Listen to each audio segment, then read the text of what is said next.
What up, dudes? It's Gaz, and welcome back to the WARFRAME video.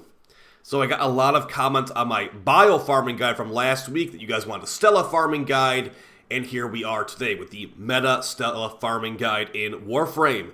With the methods we're showing today, you'll be able to fuse up all your Archon shards in record time. So yeah, two methods here. One of them being time limited, and the other one being something you could always do pretty much. So let's hop right into the strategy guide. But before we do, make sure you sub this channel to daily WARFRAME video uploads. We got build videos, news videos, discussion videos, all that kind of stuff. Your different place for WARFRAME content. We got the new Dev Stream on Friday, which probably won't have too much going on in it, but I'm also expecting some new Prime Access launches relatively soon. So expect a video on that too.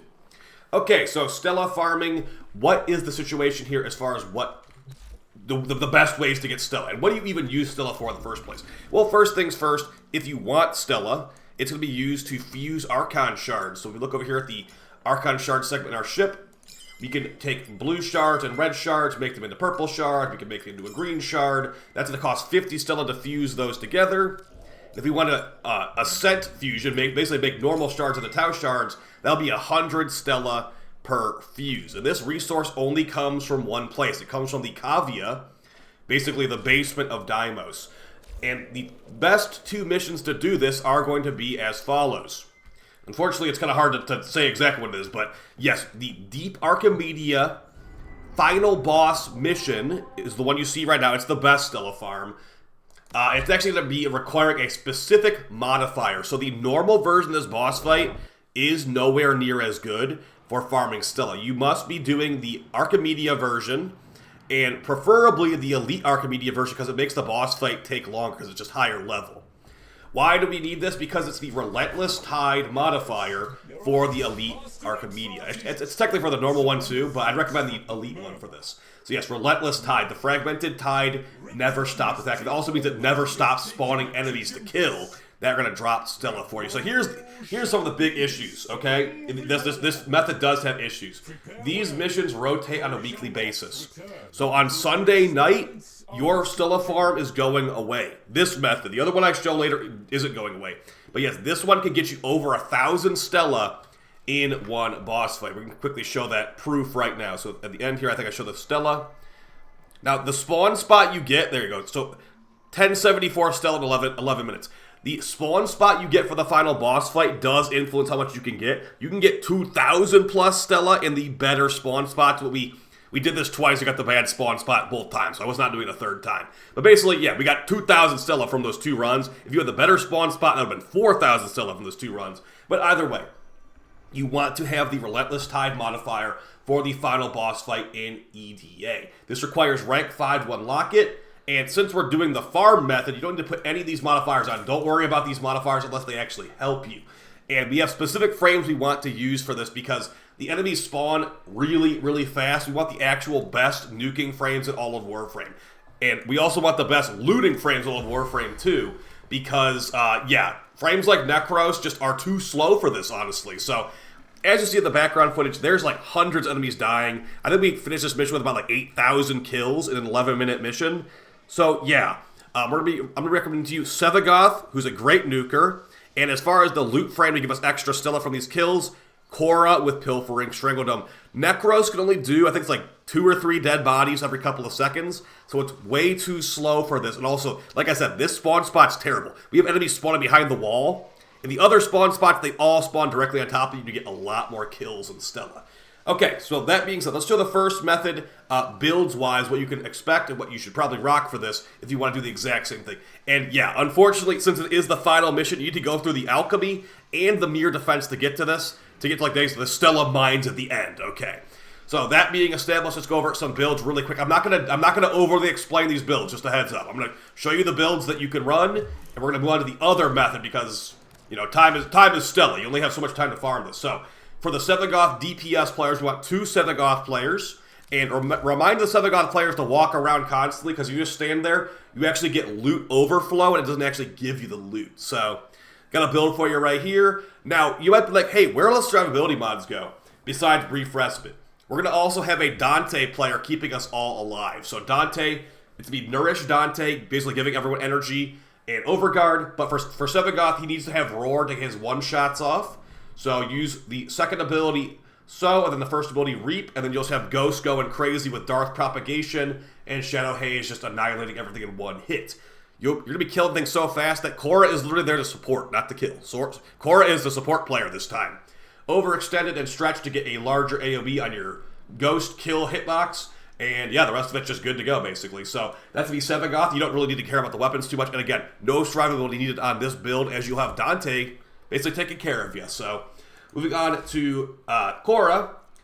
I did just put out a Khora video yesterday. And the build for the Khora setup is going to be very similar to my standard camp. I think I changed it a little bit. So yeah, I took off a lot of power strength just because this is a farming build. So you want to have as much range as possible so your Pilfering Strangledome hits every enemy with the extra loot chance, okay? Now, good luck getting people to actually want to do this, but I'm just showing you this is possible. If you want to solo this, I'd say go Sevagoth and just carry in like Elite Temple or Elite Deep Archimedia. But yeah, if you want to go all in, get Khora with high range and Pilfering Strangledome. You can technically take off Accumulative Whipclaw because it's a support Khora build.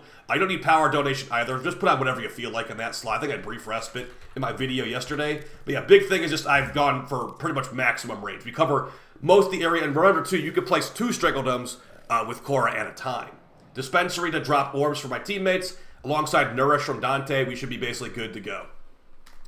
Okay, moving on to Dante. Oh, reminder, too, you better have Resourceful Retriever on your companion if you want to get the most out of this, which it looks like I didn't have it on here.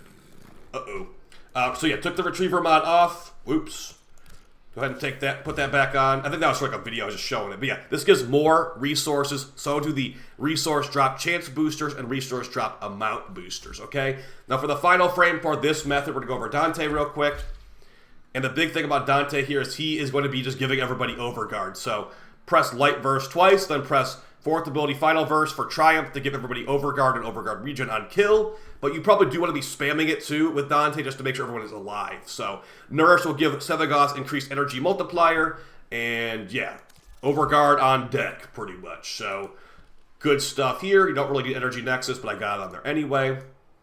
And that's to be the Dante build. Now, those are what I recommend, because Dante can insta-kill, Khora can grab everything with extra loot, and Sevagoth can insta-kill. Dante technically could kind of insta-kill, but yeah, Dante will give everybody survivability and energy, and then Khora will give us extra loot, and then Sevagoth will kill everything at spawn. Tell your teammates not to shoot the boss, and also I'd recommend to do the elite version of this because the boss takes longer to kill, and the longer we're here, the longer we can get all these Stellas to drop. Okay, now that we've established that, basically, this mission will go away on Sunday, and it might not be back again for a long time. Let's go over the method you could always do, but it's definitely not as, enticing for getting, like, over 1,000 Stella in one mission. That's just kind of nice. This other method is less efficient by a lot, but you could always do it. That's to be the Exterminate Bounty method. Just like, just like the bile farming video from last week, you could do Exterminate Bounties and just basically knock them out. In a singular Exterminate Bounty, I got 60 Stella. Actually, I think it's 65 Stella, which is pretty decent. So yeah, 65 Stella in a 3-minute mission.